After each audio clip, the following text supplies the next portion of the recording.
Hello friends, आज अपन देखेंगे ताम्रपाषाण काल। ताम्रपाषाण काल बेसिकली कॉपर एज के नाम से इसको हम जानते हैं।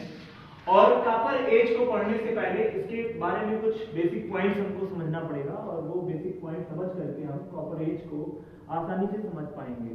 अगर हम बात करें कैल्कोलिथिक एज की, तो देखिए कैल्को या चैल्को लोग पढ़ते हैं, लेकिन इसको कैल्को बोलेंगे। कैल्को का मतलब होता है कॉपर। कॉपर को रिप्रेजेंट करते हैं Cu से, और लिथ का मतलब होता है पत्थर।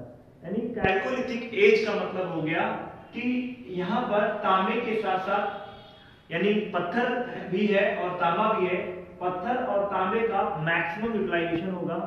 पत्थरों से और तांबे से मिल करके ढेर सारे, यानी जो आपका पत्थरों के भी औजार मिलेंगे और तांबे के भी औजार मिलेंगे। तांबे का बहुतायत मात्रा में यूज किया जाएगा।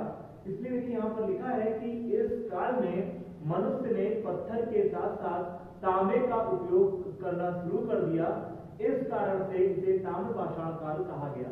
तो ताम्रपाषाण काल क्यों कहा गया, इसके पीछे रीजन यह है कि मनुष्य ने पत्थर के साथ, देखिए इसके पहले के जो नवपाषाण काल था वहां पर पत्थरों का यूज किया जा रहा था, पत्थरों का मैक्सिमम यूटिलाइजेशन हो रहा था। लेकिन जो पत्थर थे, पत्थरों के साथ साथ अब तांबे का भी यूज किया जाने लगा।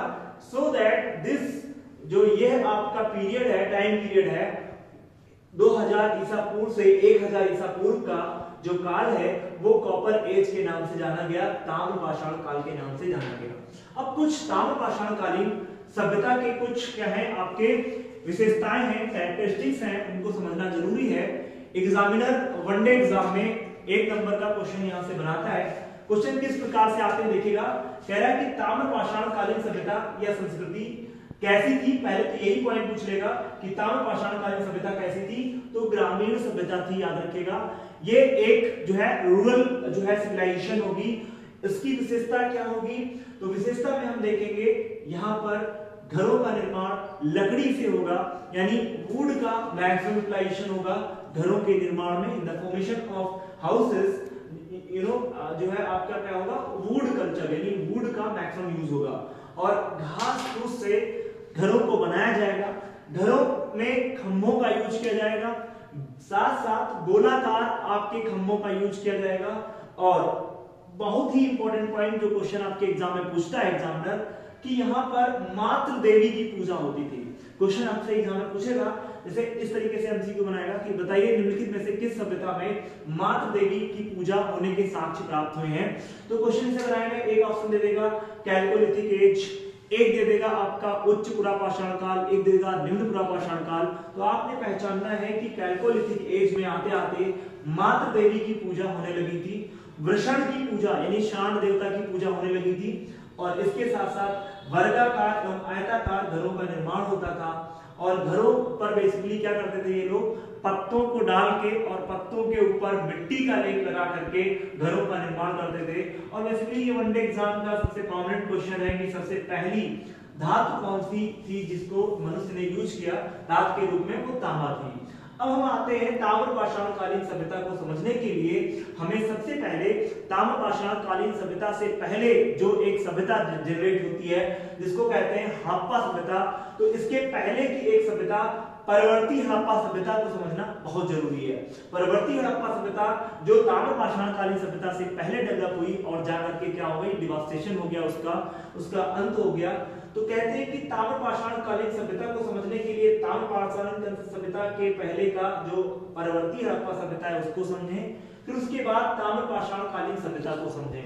तो परवर्ती हड़प्पा सभ्यता में यह इसका जो डेवलपमेंट है, इसका जो एरिया है बेसिकली जो है वो है आपका पाकिस्तान का इंडस रीजन, इंडस यानी सिंधु क्षेत्र, और एक आपका बेसिकली जहां पर पाकिस्तान के सिंधु प्रांत में जोकर झाकर संस्कृति का डेवलपमेंट हुआ। क्वेश्चन पूछ लेता है कि जोकर झाकर संस्कृति का डेवलपमेंट किस युग में हुआ या किस काल में, तो ताम्रपाषाण कालीन सभ्यता से पहले परवर्ती हड़प्पा सभ्यता में हुआ।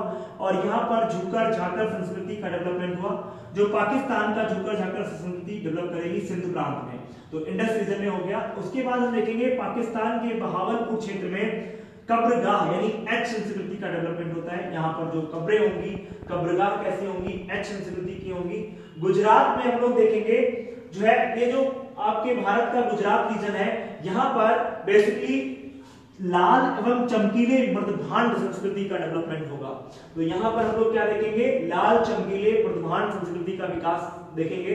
उसके बाद हम देखेंगे कि भारत में ही पंजाब और हरियाणा क्षेत्र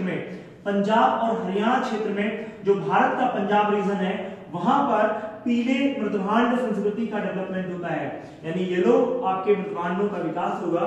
और जो गंगा यमुना का दोआब है यहाँ पर बेसिकली डायरेक्ट मृदभांडों का यूज किया जाएगा। तो इस तरीके से हमने देखा कि ताम्रपाषाण कालीन सभ्यता से पहले परवर्ती हड़प्पा सभ्यता में किस प्रकार की संस्कृति थी, अर्बनाइजेशन था। अब हम लोग देखेंगे ताम्रपाषाण कालीन सभ्यता।